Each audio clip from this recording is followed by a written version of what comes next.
Hello po, panahalian po natin ang labong.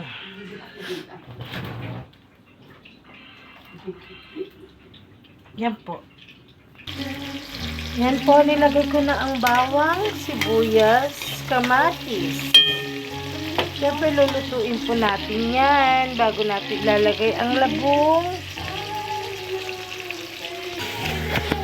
Yan, ginisa ko na po yan na konting bagoong, litsin at saka hipon cubes. Ayun po ang pinakasahog niya.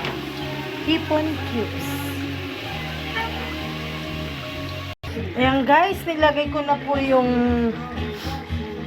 saluyot. Medyo natagalan ang aking video upload dahil naubusan po kami ng gasol. Syempre nag-antay po ako na ilang minuto.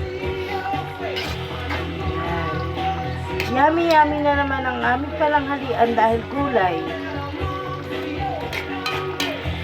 Sahog ko lang po dito yung cubes na hipon. Yan dear, maluluto na po. Konting-konti na lang luto na. Lulutuin ko lang po ang saluyot para walang problema.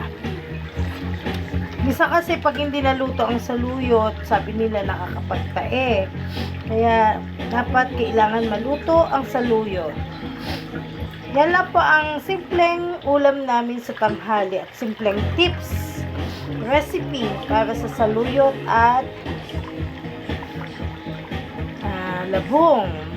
Thanks guys. Thank you for watching and support and viewer to me. Just follow my YouTube channel. Thank you. God bless all. Love you.